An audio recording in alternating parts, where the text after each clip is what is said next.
नमस्कार गाववाल्यांनो आणि कोकणकरांनो, आणखी एक नवीन व्हिडिओमध्ये तुमचं स्वागत आहे। तर मित्रांनो, आज जायचं आपल्याला शेत कापायला। भात कापून सगळं पूर्ण केलेलं आहे, राटातलं आणि हुमऱ्याच्या बाटल्यातलं पण पूर्ण केलेलं आहे। हुमऱ्याच्या बाटल्यात मी चाललो आहे आता शेत कापायला। मोठी मळी आहे, ते आहे ते दोघात पूर्ण होणार नाही लवकर, 2-3 दिवस जातील। मग त्याच्यातून मोकळं होऊन मग नंतर सोडायला सुरुवात करू। तर आता पहिलं जेवण करून घेऊया। जेवण काय काय केलं नाही ते बघूया आधी। पप्पांचा डबा पण भरून ठेवला नाही, तर आता जेवणाला काय काय केलं नाही बघूया। फ्लॉवर आणि बटाट्याची भाजी आहे, ही तांबाट्याची कढी, हा भात आहे आणि चपाती भाजला नाही बघूया आधी। चपाती आहे भाजलेली। कपडे पण सुकत घालायचे, ते घालतोय आता, कारण आईस लवकर गेली शेतात तर सगळे कामं करावे लागतात।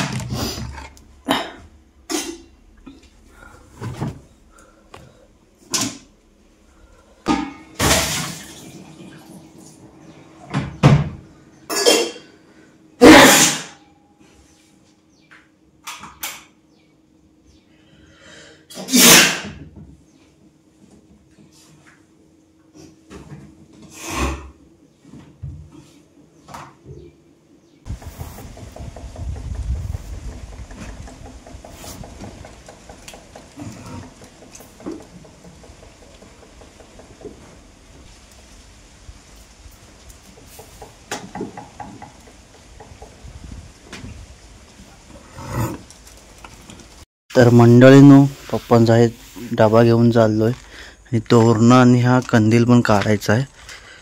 तर मी म्हणतोय आता मोठी दिवाळी, देवदिवाळी येते तेव्हा तोपर्यंत ठेवूया, आता नको काढूया।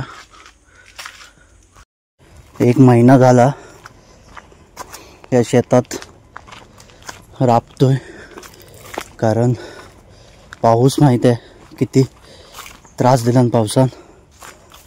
तर बाकीच्या लोकांनी पण कापून पूर्ण केलं नाही, आता काय माणसं आहे ती झोडायला लागलेत।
तर सगळं वांदराने आणि उंदराने म्हणून वाट लावल्याने सगळं पडलंय खाली।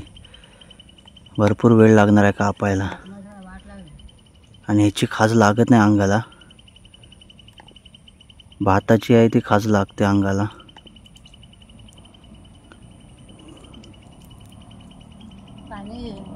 आणि इकडे सगळ्या लोकांनी कापून पूर्ण केलं नाही, आम्हीच फक्त राहिलो इकडे। मंडळींनो, कणीस बघा खाली भरपूर पडलेली दिसतील तुम्हाला, हे बघा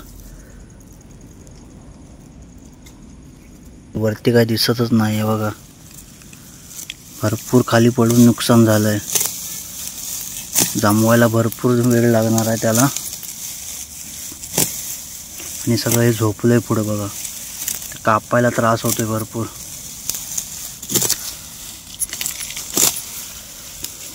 असं वाकून कापायला लागतंय।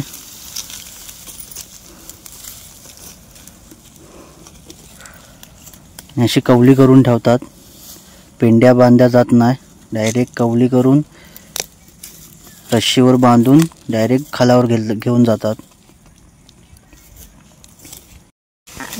काय सांग किती नुकसान झालं ते आपलं? इकडे बघ, तुला अनुभव आला असेल ना, सांग.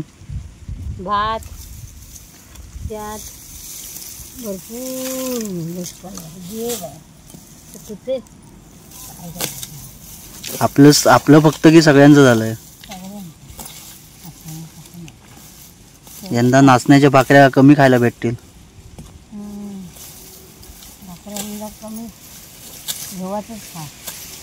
गव्हाच्या खाव, गव्हाच्या पिठाच्या. तांदळाची नाही, गव्हाची चांगली असते. तांदळाची पोट सुट्ट. पाणी जरा असं खाल्ली तरी पाणी होते. कशाचं पाणी? तांदळाची काय खाल्ल्यासारखं होत आहे. तांदळाची म्हणजे गव्हाची वगैरे खाल्ली तर पोट फुगते. कोणाचं? ते चांगली असते. बे इमान बस जवळून जाताय. हात दाखव, हात दाखव. खाली बांधाय सांग, वरून काहीतरी टाकाय सांग.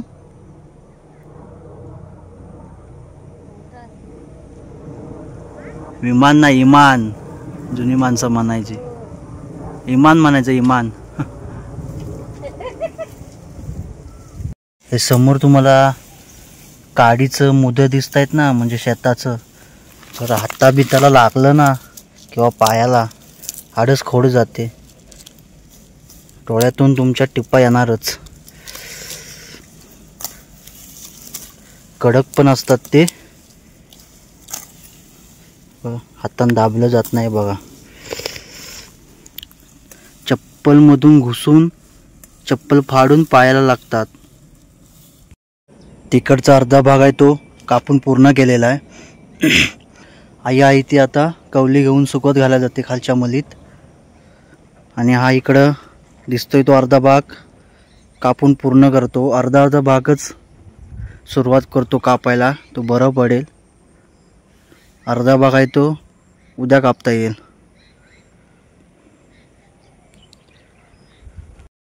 वाळवी बघा लागले खाली, कारण वरून ते शेताचं वजन पडलं खाली, तर झोपलं. आणि खालचे जे झोपलेलं होतं ना शेत, तिथे खाली वाळवी लागले. आणि पाणी पण आतमध्ये मुरलं, त्याच्यामुळे वाळवी लगेच लागली. हे समोरचं सगळं शेत पडलंय, कसं सोडवायचं काय समजत नाही. डोकं बधीर होतंय. आणि कुठून सोडवायचंय? इकडून तिकडून सगळीकडून ते उलटं सुलटं पडलेलं आहे. ह्या बाजूने घ्यायचं म्हटलं तर इकडे पडलेलं आहे, ह्या बाजूने घ्यायचं म्हटलं तर इकडे पण पडलेलं आहे. वेळ जास्त जातो याच्यात, पटकन कापून होत नाही आहे. तर मंडळीनं आता शेताची पेंटी आहे ती घेऊन जातोय वरती कातलावर सुकत घालायची. इथं मली आहे ती सगळी भरली सुकत घालून. आयचा नाचना पडतोय बघा. आणि हा डोक्यात भरतो. भाताच्या भारापेक्षा हा पेंडक्याचा भारा खूपच जड असतो, पुढे दिसत पण नाही. तर मंडळींनो, परत भेटूया आणखी एक नवीन व्हिडिओमध्ये. नवीन असाल तर चॅनलला सबस्क्राईब करा.